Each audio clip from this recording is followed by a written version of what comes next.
नमस्ते।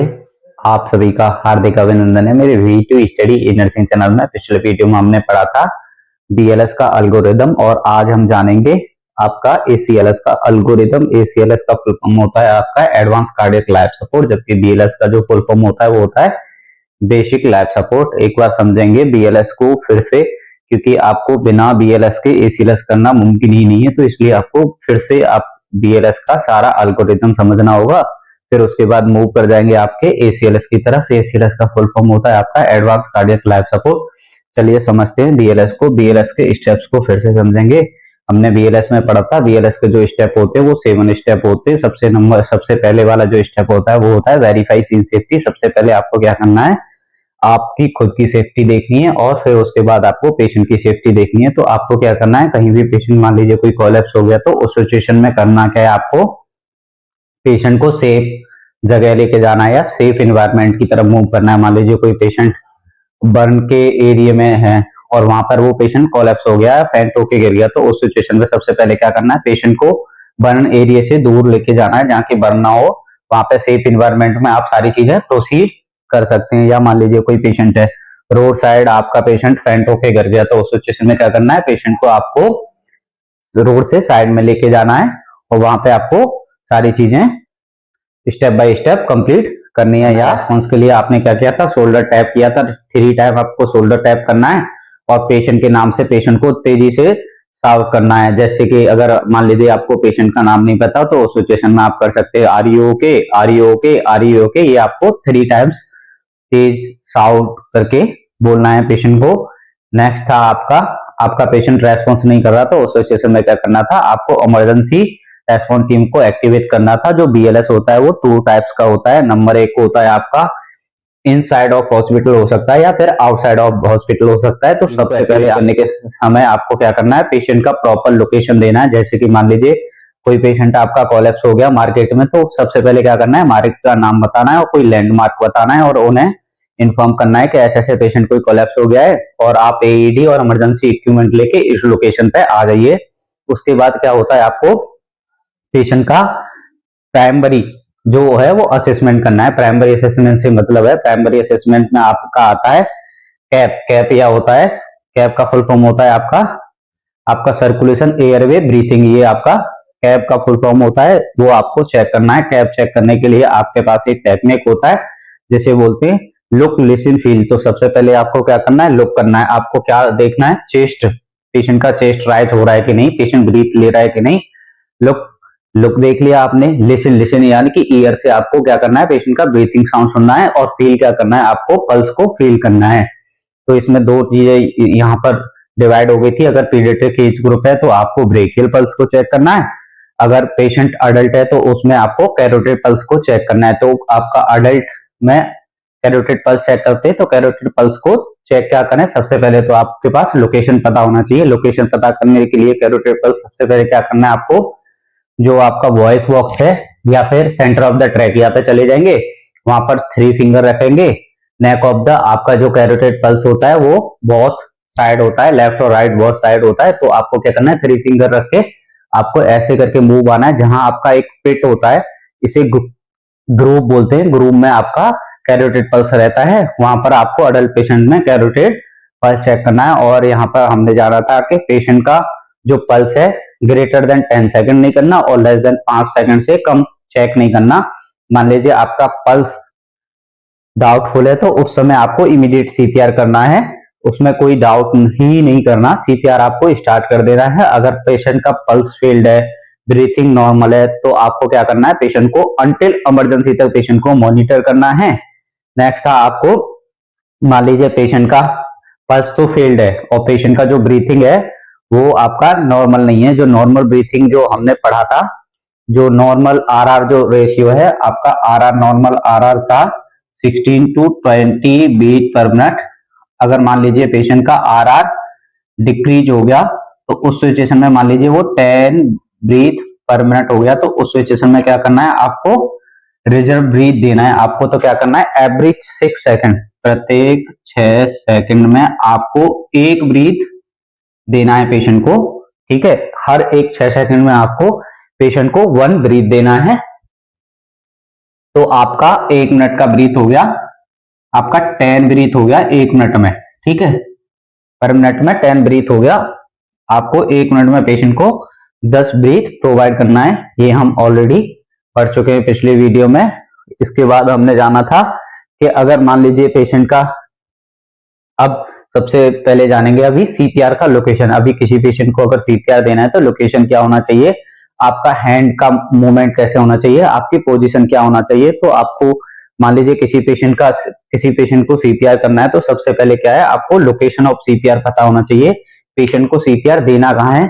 तो उसके लिए आपने क्या करना था, आपका सबसे पहले क्या करना है, जो हीली एरिया है, बेस ऑफ द हील है, उसे आपको क्या करना है, चेस्ट पे रखना है और दूसरे हाथ को उसे गम की तरफ पेस्ट करना है और तब वहां पेशेंट का सीपीआर करना है, जो कि आपको एक इमेज के माध्यम से दिखाएंगे, जिससे क्या होगा, आपको इजीली सीपीआर का लोकेशन पता चल जाएगा। लोकेशन होता है आपका lower half of sternum, lower half of sternum पे आपका सीपीआर का लोकेशन होता है। तो सीपीआर का लोकेशन मान लीजिए कि पेशेंट का किसी का चेस्ट है, तो आपका जो निप्पल्स होता है, ये मान लीजिए पेशेंट का टाई बोन है, ये जो निप्पल्स है यहां से और यहां से जो इमेजिनरी लाइन खींच लेंगे, जहां इमेजिनरी लाइन आपका क्रॉस का रहेगा, इस पॉइंट पे आपको हैंड को रख के क्या करना है, पेशेंट का सीपीआर करना है। सीपीआर के लिए आपने रेशियो पढ़ा था, सीपीआर का जो रेशियो होता है वो 30:2 रेशियो होता है, यानी कि 30 कंप्रेशन 2 ब्रीथ होता है पेशेंट में। 30 कंप्रेशन देंगे तो 2 ब्रीथ देंगे, ये जाना था। अगर मान लीजिए पेशेंट अडल्ट है तो 30/2 हो जाएगा। अगर मान लीजिए पेशेंट पीडियाट्रिक एज ग्रुप का है और सिंगल रेस्क्यूअर है तो आपका जो रेशियो होगा 30/2 ही रहेगा। अगर डबल रेस्क्यूअर है तो उस सिचुएशन में क्या करना है, 15/2 रेशियो हो जाएगा। क्यों? क्योंकि जो आपका पीडियाट्रिक एज ग्रुप है उसमें क्या रहता है, जो आपका कार्डियक अरेस्ट है, रेस्पिरेटरी अरेस्ट की वजह से कार्डियक अरेस्ट होता है, तो इसमें क्या करना है, आपको ब्रीथ का जो रेशियो वो इंक्रीज हो जाएगा। 15 कंप्रेशन देंगे, 2 ब्रीथ देंगे, अगर 2 रेस्क्यूअर हैं तब देंगे, वरना तो सिंगल रेस्क्यूअर में आपका अडल्ट की तरह ही सेम आपको सीपीआर परफॉर्म करना है, जिसमें हमने जाना था। फिर इसके बाद स्टेप नंबर आपका सीपीआर हो गया, पर चेक कर लिया आपने, कंप्रेशन स्टार्ट किया, 2 ब्रीथ दे दिया आपने।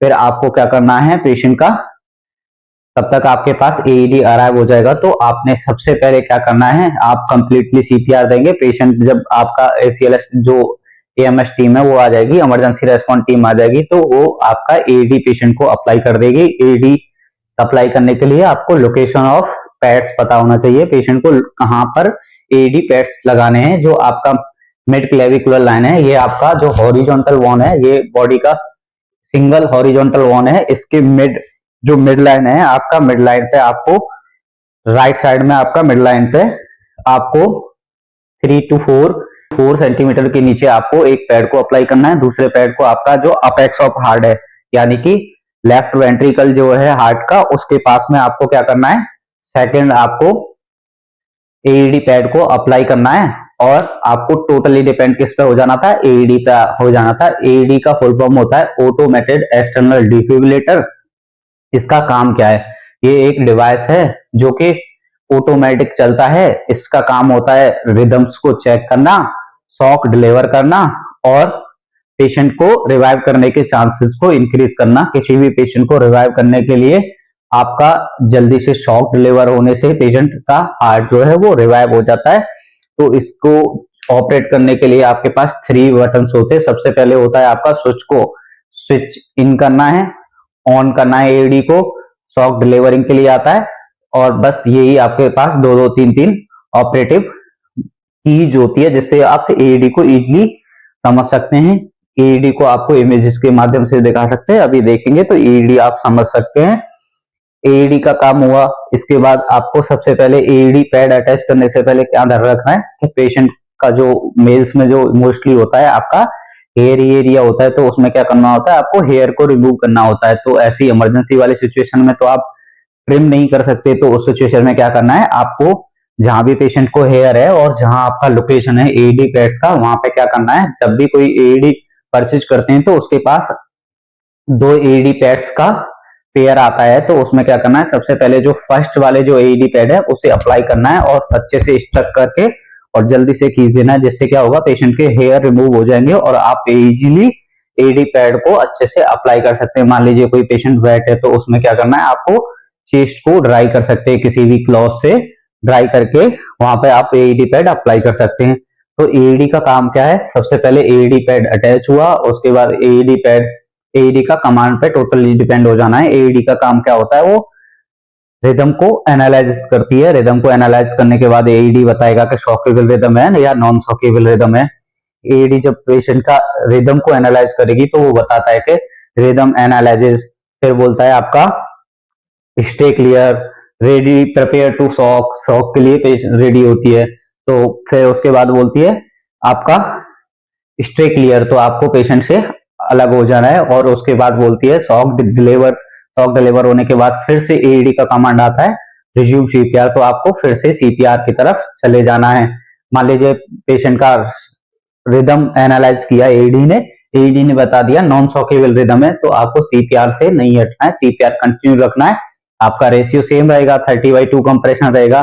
तो आपको सबसे पहले समझना क्या है कि आपका जो मूवमेंट्स है वो हिप से आता है। किसी भी पेशेंट को सीपीआर देने के लिए आपका मूवमेंट जो है वो हिप से आता है। आपका कैसे सीपीआर को परफॉर्म करने के लिए आपके हैंड्स का लोकेशन क्या हो, तो आपने ये आपका जो हैंड है ऐसे रखना है, फिंगर्स को लॉक करना है, एल्बो आपका स्ट्रेच होना चाहिए, शोल्डर आपका लॉक्ड होना चाहिए। जो मूवमेंट्स आएगा वो आपका हिप बोन से आएगा, तो जिससे क्या होगा आपका बैक इंजरी होने से प्रिवेंट हो जाएगा। और पेशेंट का जो डेप्थ है वो आपका डेप्थ होता है 5 सेंटीमीटर अडल्ट में और 4 सेंटीमीटर पीडियाट्रिक एज ग्रुप में। ये आपका डेप्थ का होता है, जो डेप्थ कंप्रेशन है कम से कम 5 सेंटीमीटर आपका पेशेंट का डेप्थ होना चाहिए, चेस्ट पे इतना कंप्रेशन होना चाहिए।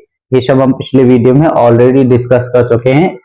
एडी अटैच होने के बाद क्या होगा, आपका जो एसीएलएस टीम आई है या एएमएस टीम आई है, इमरजेंसी एक्टिव रेस्पॉन्स टीम जो आई है, वो आपका पेशेंट हैंडओवर करके एसीएलएस एम्बुलेंस में ले लेगी। जब तक कि पेशेंट वहां से मूव नहीं हो जाएगा तब तक आपका काम होता है। उसके बाद आपका एसीएलएस टीम में पेशेंट को हैंडओवर करके जो एम्बुलेंस में वो आपका एसीएलएस की गाइडलाइंस को फॉलो करती है या फिर एसीएलएस एल्गोरिदम पे पेशेंट पहुंच जाता है। अब एसीएलएस एल्गोरिदम क्या है, आज इस ग्राफ से जानेंगे। एसीएलएस एल्गोरिदम क्या है,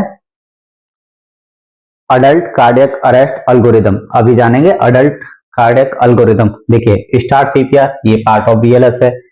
गिव ऑक्सीजन, आपके पास तो ऑक्सीजन नहीं था, आप बीएलएस में ऑक्सीजन नहीं प्रोवाइड कर रहे थे, यही तो था। तो यहाँ पर आपका एडवांस क्या हुआ, आपको गिव ऑक्सीजन, तो पेशेंट को आप ऑक्सीजन दे सकते हैं क्योंकि एम्बुलेंस में ऑलरेडी ऑक्सीजन होता है। अटैच मॉनिटर, जो आपका मॉनिटर है उसे अटैच कर सकते हैं, या डिफिब्रिलेटर, पेशेंट को डिफिब्रिलेटर अटैच करना है जो कि एम्बुलेंस में अवेलेबल होता है। अब जो आपका डिफिब्रिलेटर है वो दो काम करता है, आपका एडी की तरह भी वर्क करता है और डिफिब्रिलेटर की भी तरह काम करता है। आपका जो डिफिब्रिलेटर होता है वो 2 टाइप्स का होता है। नंबर 1 होता है आपका मोनोफेजिक, नंबर 2 होता है आपका बाइफेजिक। इसका डिफरेंशिएशन नेक्स्ट किसी वीडियो में डिस्कस करेंगे। तो आपका मान लीजिए पेशेंट को मॉनिटर अटैच कर दिया, तो इसमें नेक्स्ट क्या करना है, आपके पास सेल्स टीम के पास ना ईसीजी को पढ़ने का क्षमता होता है, तो वो क्या करता है ईसीजी को पढ़ के पेशेंट को रिवाइव करने की कोशिश करता है। तो आपने क्या करना है, रिदम शॉकेबल, मान लीजिए पेशेंट का हो सकता है रिदम शॉकेबल हो सकता है पेशेंट का रिदम नॉन शॉकेबल हो। तो जो शॉकेबल रिदम होता है, नॉन शॉकेबल रिदम होता है, वो 2 टाइप्स का होता है। नंबर 1 होता है आपका शॉकेबल रिदम, नंबर 2 होता है आपका नॉन शॉकेबल रिदम। जो नॉन शॉकेबल रिदम होते हैं वो कौन कौन से होते हैं, नॉन शॉकेबल रिदम होता है आपका सिस्टोल और पीईई। ए का फुल फॉर्म होता है पल्स इलेक्ट्रिक एक्टिविटी होता है, और जो शॉकेबल रिदम होता है वो वीएफ और वीटी होता है, शॉकेबल रिदम। अभी ये आपने पढ़ा step number 1, start CPR, give oxygen, attach monitor या फिर डिफिब्रिलेटर।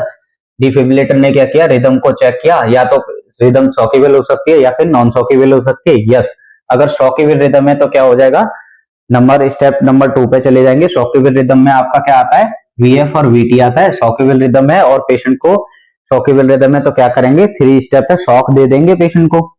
नंबर 4 पे आ जाएंगे सीपीआर 2 मिनट, जैसे ही शॉक देंगे पेशेंट को रिज्यूम करेंगे सीपीआर फॉर 2 मिनट्स के लिए, और पेशेंट को आईवी एक्सेस ले लेंगे, उसी टाइम पेशेंट को आईवी एक्सेस पे ले लेंगे। नेक्स्ट स्टेप है आपका फिर से क्या करेगा, मॉनिटर आपका रिदम्स को चेक करेगा, अगर 100 की भी रिदम है तो फिर से शॉक दे देगा। स्टेप नंबर 5 पे 4 तो हो गया था, सीपीआर देंगे 2 मिनट, आईवी एक्सेस ले लेंगे, रिदम को फिर से चेक करेंगे। यस, अगर 100 की भी रिदम है तो क्या करेंगे, फिर से शॉक डिलीवर कर देंगे। स्टेप नंबर 5 है ये आपका। फिर इसके बाद शॉक पेशेंट को डिलीवर किया, स्टेप नंबर 6 पे चले जाएंगे। 6 पे क्या है आपका, सीपीआर 2 मिनट, आपको फिर से कंटिन्यू सीपीआर करना है।